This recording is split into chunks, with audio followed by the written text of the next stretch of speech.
અને બિંદુ છે.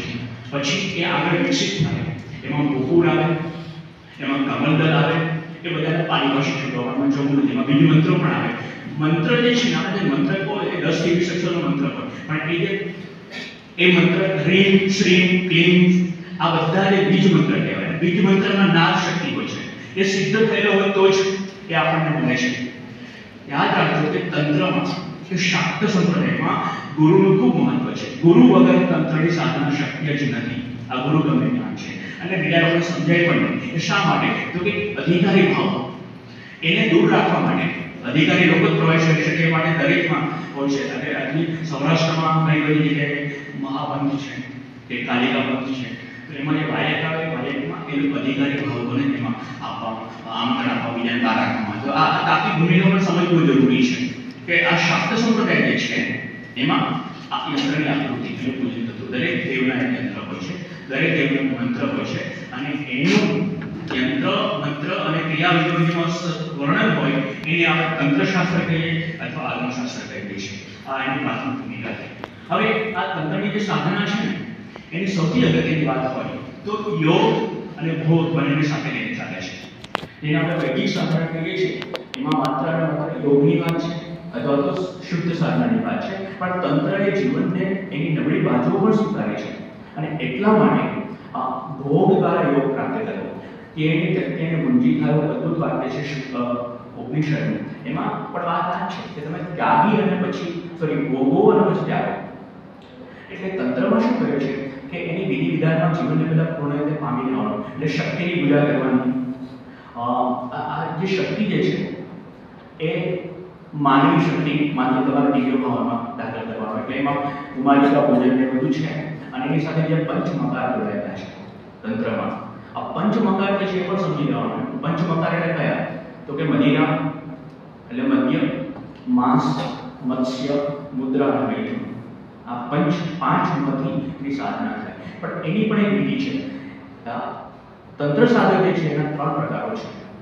પશુ ભાવવાળો સાધક, પછી વીર ભાવવાળો સાધક અને દિવ્ય ભાવવાળો સાધક. તો જે પશુ ભાવવાળો છે એ જ પંચમકારની સાધના કરે અને ગુરુની હાજરીમાં થાય. તંત્ર સ્પષ્ટપણે માને છે કે જો મદ્ય પીવાથી કે માંસ ખાવાથી કે મત્સ્ય ખાવાથી જો સિદ્ધિ મળતી હોય તો કોઈ પણ દારૂ લેવી થઈ શકે. પણ એવું નથી. એની ચોક્કસ પ્રકારની સાધના છે, મારી પસાર થવાનો હોય છે. આપણે વાત કરીએ કે સાધનાની વાત છે, બરાબર.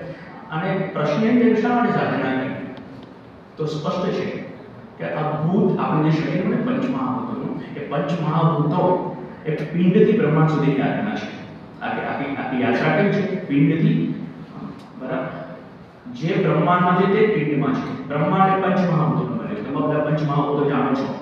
પૃથ્વી, જળ, તેજ, અગ્નિ, વાયુ, આ પંચમહાભૂતો છે.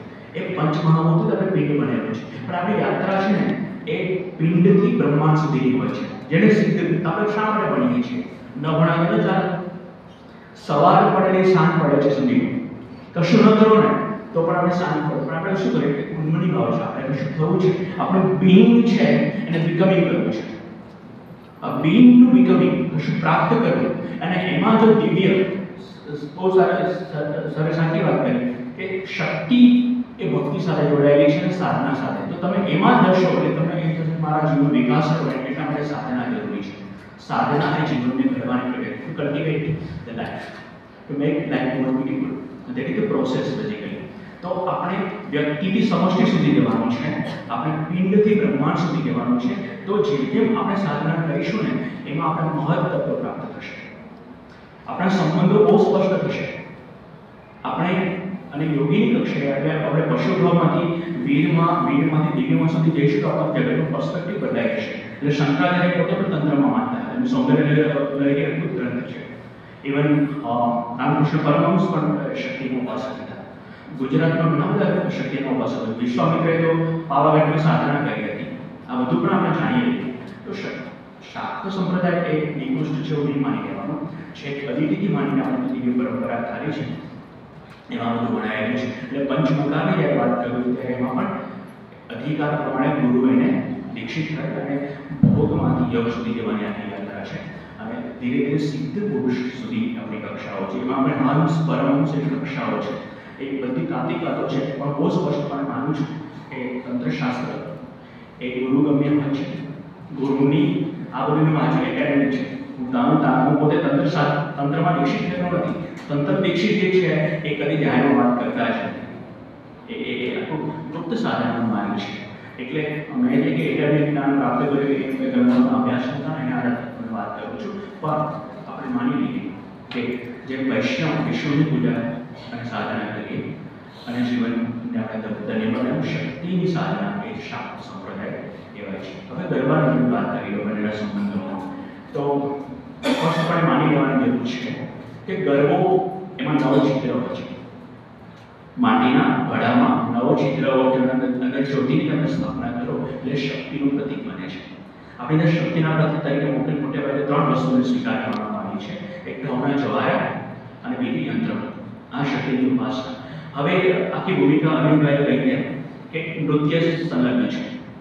એક અદ્ભુત મને વાત મળી છે તંત્રશાસ્ત્રની દૃષ્ટિએ કે દેવીના અલગ અલગ નામ છે. એનું એક નામ અદ્ભુત છે, હલ્લીસ લાસ્ય સંતુષ્ટા. દેવી કેવી છે? હલ્લીસ નૃત્ય, જે કૃષ્ણનું નૃત્ય છે. હલ્લીસ નૃત્ય છે. જો લાસ્ય નૃત્યની વાત કરીએ કે ઉષાએ પાર્વતી પાસે શીખીને પછી નવરાશમાં લાવ્યા અને લાસ્ય નૃત્ય એટલે કે નૃત્ય વધારે રમણીય થયું. તો આ દેવી છે હલ્લીસ લાસ્ય સંતુષ્ટા, એનાથી સંતુષ્ટ થનારી છે. એટલે હવે આપણી પાસે પ્રતીક તો છે શક્તિ, જે આદ્ય શક્તિ છે એ, અને પ્રતીકો પાછળ બહુ મારો તો આર્ટનો પણ સબ્જેક્ટ છે એટલે એમાં વર્કિંગ એન્ડ સિમ્બલ્સ એની બહુ દિવ્ય પરંપરા છે, એમાં મારે જવું નથી. પણ આ જે ખંડ જે છે 9 છિદ્રવાળો એ ગરબો અને એની સાથે તરત જ નૃત્ય જોડાયું ભારતીય પરંપરામાં હતું અને ખાસ કરીને સૌરાષ્ટ્રમાં. આ તો બધી એકબીજામાં આવડતું નથી, કારણ કે આ જુદું નથી. જેમ શિવ જુદા નથી, આપણે તો 3 દેવને સ્વીકારે ને, ત્રિદેવને. આપણે ઉત્પત્તિના દેવ છે બ્રહ્મા છે, પાલન પોષણના દેવ તે વિષ્ણુ છે, અને સંહારના દેવ તે મહેશ છે. બ્રહ્મા વિષ્ણુ અને મહેશ આ બધી અવનવી થયેલી છે. તો એમાં શક્તિ તત્વ પણ સાથે ચાલતું હતું. એની ઉપાસના પણ ચાલતી. રાધા પણ સ્વયં શક્તિ છે, બરાબર. જેમ ઉમા એમ રાધા પણ એક બહુ મોટી શક્તિ છે. એનું મંદિર પણ તમે રાધાનું નહીં પણ રૂકમિણીનું મંદિર દ્વારકામાં છે, તે શક્તિ સીધી માતાનું મંદિર છે.